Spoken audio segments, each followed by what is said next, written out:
a picture-perfect island where people live peacefully. One man enters and threatens to destroy that peace bit by bit while the world watches. I am talking about Lakshadweep and its administrator PrafulKPatel. Since his entry, he has been introducing draconian and ridiculously fascist laws that has the tendency to disrupt, displace and even end the life of the people of Lakshadweep. Buckle in for you're in for a long story which starts with what Lakshadweep was before the entry of Patel. Lakshadweep formed the smallest union territory of India with a total land surface of just 32 square kilometers ranging across 39 islands and islets. Around 70,000 people reside in these islands, out of which 95% are Muslim. Lakshadweep has the lowest crime rates in India and its jails are usually empty, astonishing anyone who visits those islands. Farming and fishing form their main livelihood. Now all these seems to be very trivial facts, but are really vital in understanding why the people of Lakshadweep are disturbed by the Patel administration. Lakshadweep is governed by an administrator that is appointed by the President of India under Article 239. Till date, that position had been filled by IAS or IPS officers. But after the demise of Administrator Dineshwar Sharma, BJP leader PrafulKPatel, the administrator of Dadra Nagar Haveli and Daman Diu took additional charge of Lakshadweep in December 2020. Patel also served as the Home Minister in Gujarat under Chief Minister Narendra Modi in 2010. When Patel and his team stepped onto Lakshadweep, COVID cases were at zero. But Patel decided to remove the standard protocols that allocated for the zero existence of COVID, and 2 weeks later the cases soared to reach what is now 6,418 positive cases and 22 deaths. Now this is just the tip of how the Patel administration does not care about the people of Lakshadweep. In the last 6 months, he introduced 4 regulatory bills that became the stepping stones to his draconian rule. The first of those policies was the Lakshadweep Anti-Social Activities Regulation 2021 or the Gunda Act. This act allowed the administration to detain any person without trial. The administration has the power to arrest any person they think is dangerous and even outlaw that person's legitimate rights in that scenario. Now the question here is, why such a harsh law for a district of just 70,000 people? That too on a district that has the lowest crime rates compared to other states in India? Is this because of the anti-CA NRC posters that Patel saw as soon as he entered Lakshadweep? Or is this a precaution used to detain and silence anyone who would dare question his or his party's policies that are to come in Lakshadweep? What followed the Gunda Act was the Lakshadweep Animal Preservation Regulation 2021. This act calls for a total ban on the slaughtering of cows and calves, both male and female, bulls and bullocks, and a ban on beef and beef products. Any person found guilty of selling or buying beef can be imprisoned up to 10 years. The Act also mandates that the slaughtering of any animal requires an additional certification from the authorities. This Act restricts an entire land that depends on animals in their diet from not only eating beef but any meat without permission. Now in a district with Muslims becoming 95% of its population, such a ban begs to question whether the authorities really care about its people and their culture. At the same time, Lakshadweep Panchayat regulations were also released.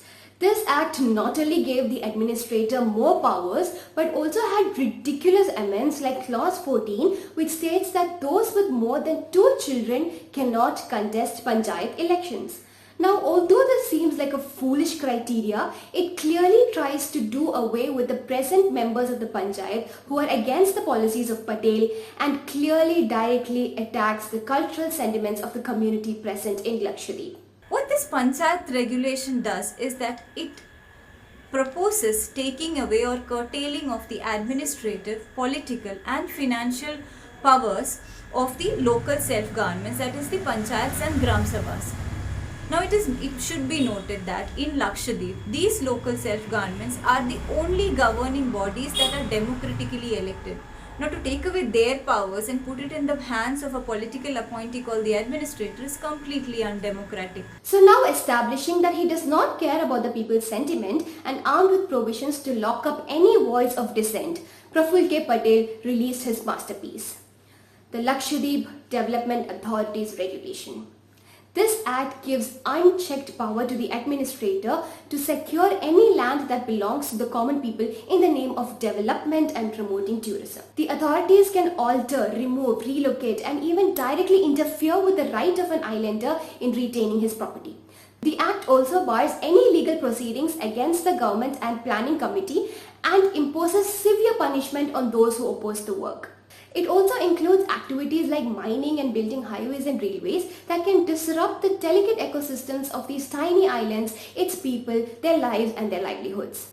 An example for the same can be seen in the manner of which the administration destroyed the temporary sheds fishermen used to store their equipments as allocated to them by the previous administration. Arguably, the most problematic of the regulations that this administration has brought in is the Lakshadweep Development Authority Regulations 2021.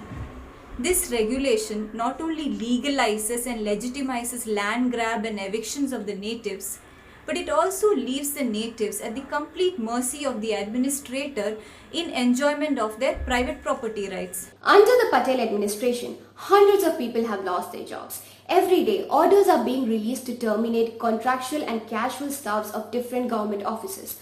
38 Anganwadis were closed, 190 people were terminated from the tourism department, many people were expelled from the Department of Animal Welfare and the Department of Agriculture.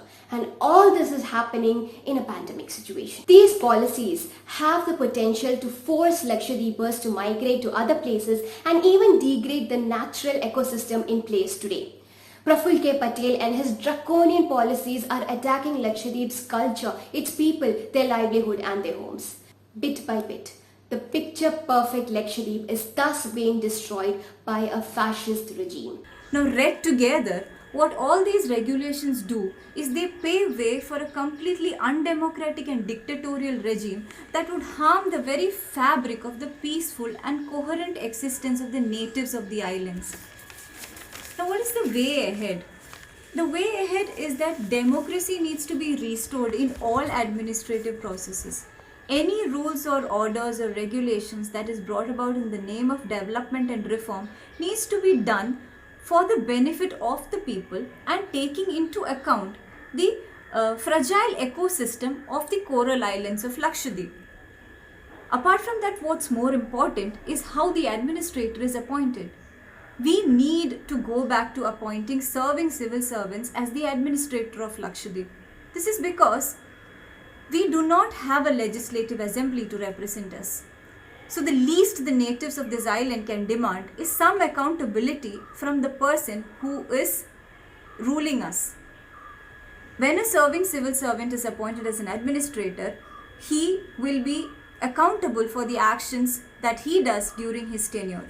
So that's the least we can expect as the natives of Lakshadweep. Although people on social media have started speaking up for Lakshadweep, including politicians like E.T. Mohammad Bashir, T.N. Prathaban, LMRM Karim, the Lakshadweep MP Muhammad Faisal and celebrities like Prithvi Raj, the central government are trying to silence many island voices. That include Lakshadweep's first online news portal, Dweep Diary, who was blocked by the central government this week.